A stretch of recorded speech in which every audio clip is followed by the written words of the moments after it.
Hello friends, I am Jyotirvid Pavan Kumar.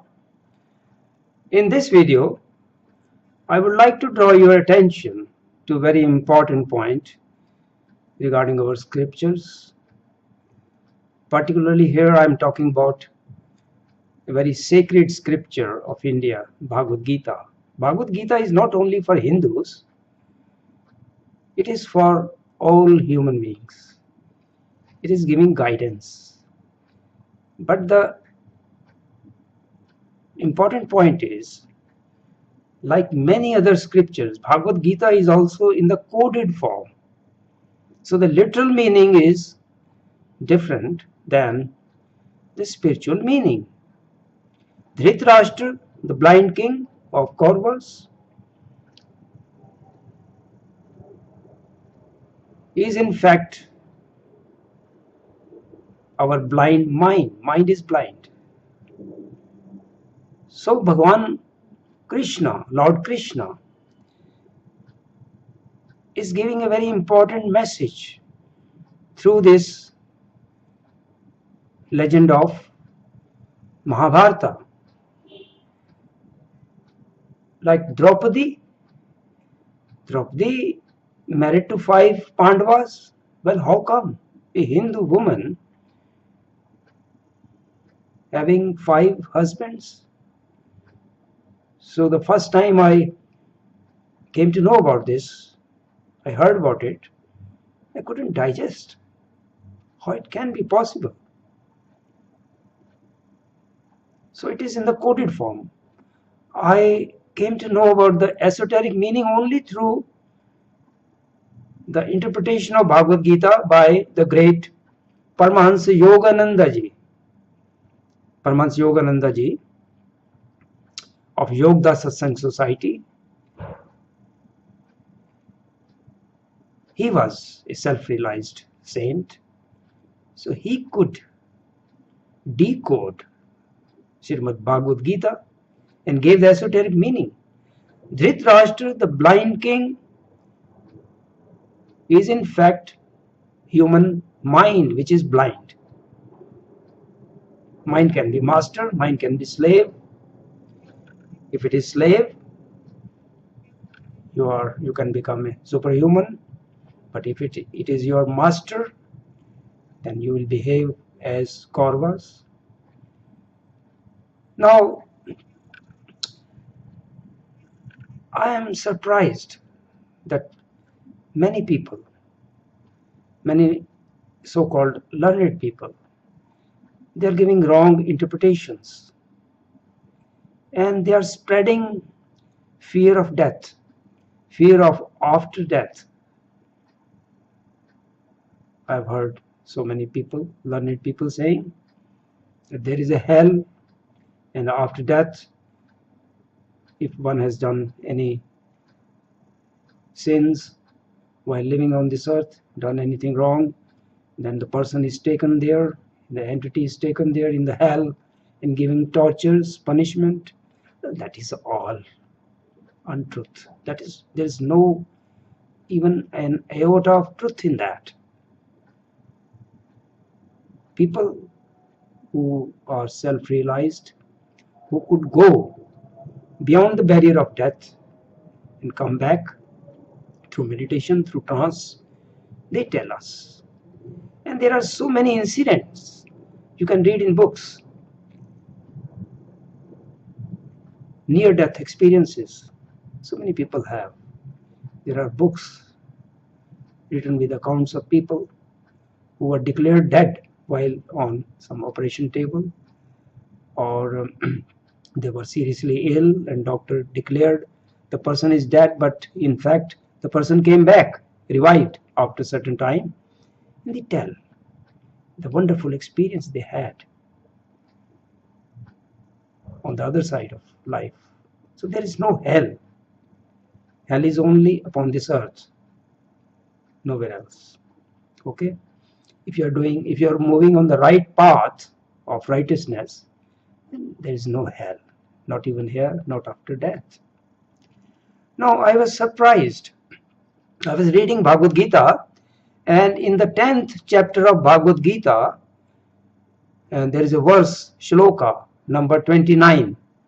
So, first of all, let me recite the Shloka. It says, Anantaschashmi naganam varno yad samaham pitrinam yama chashmi yamaha sanyam tamiham. Now this simple shloka, through this shloka, Lord Krishna is saying to Arjuna,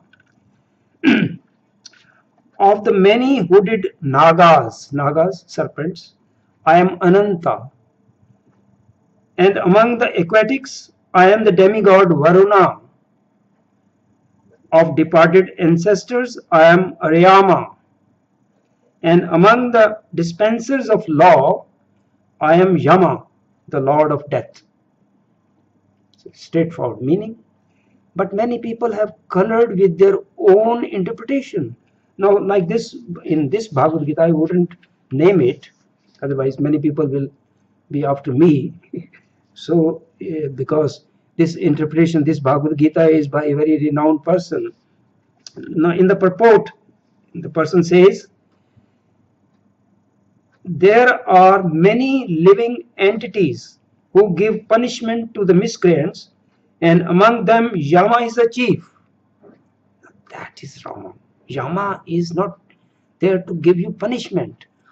After death, when the person is freed from the physical body, the entity, the remaining entity, astral body, causal body attached to the soul, is guided by a force to the astral world, just guided there. And that force we call Yama. Okay? You can call it a deity. Nothing wrong with it. But where in this shloka, Lord Krishna talks about punishment or torture. But why this person who has given interpretation is saying so? I don't know. Yama is situated in a planet near this earthly planet. After death, those who are very sinful are taken there, and Yama arranges different kinds of punishments for them. Oh my God.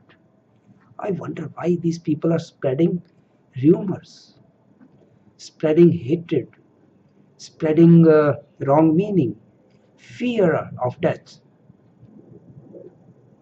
Well, I do not understand. Well, shloka, you are interpreting the shloka given by a very enlightened master, Lord Krishna. And the shloka doesn't say anything about tortures or punishments. And Yama is not a bad guy. It's just a force which has been assigned by the great God, duty to guide the astral body, causal body attached to the soul after death of the physical body, guide this entity to back to the astral world. Right? Now, I'm really delighted to read the 2-volume interpretation of Bhagavad Gita by Shri Paramahansa Yogananda ji of Yagoda Satsang Society of India. He was a self-realized person, and he has given the true esoteric interpretation of Bhagavad Gita. Dhritarashtra, the blind king of Kauravas, is nothing else than the blind mind. Human mind is blind. And Draupadi, married to 5 Pandavas? Well, how come? The first time I came to know about this, I wondered how come a Hindu woman have 5 husbands? Oh no, that's only coded. Draupadi is Kundalini Shakti, Kundalini, the Kundalini power, which is lying latent at the Muladhara spiritual center. And when it is arisen, when it is awakened through righteous living, yoga practices, then it moves up and energizes the first five spiritual centers: Muladhara, Swadhisthana, Manipur, Anahat, and Vishuddha. Vishuddha is situated here in the neck, the throat center. So when these 5 centers are awakened, energized or awakened by Kundalini, then in other words you can say Draupadi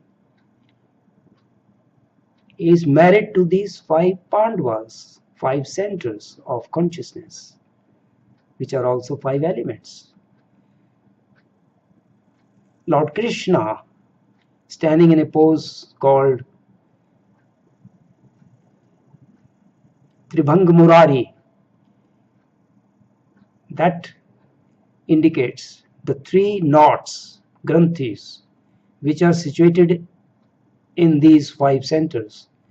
And when through righteous living, through yoga practices, through evolution, development, human psyche rises, it opens up these knots, granthis, Tribhanga Murari.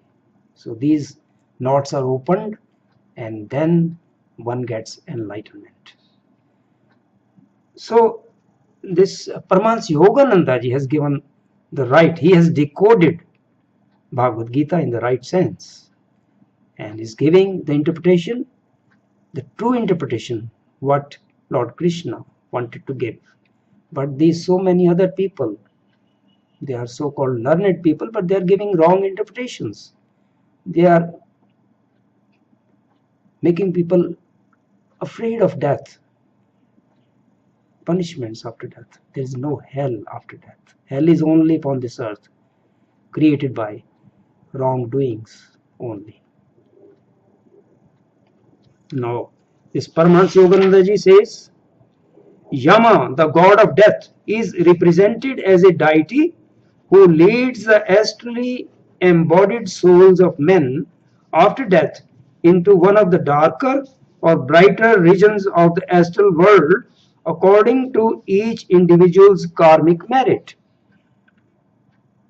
Now, after death, if you do not believe in life after death, then after death you may be in a very difficult situation, unable to understand.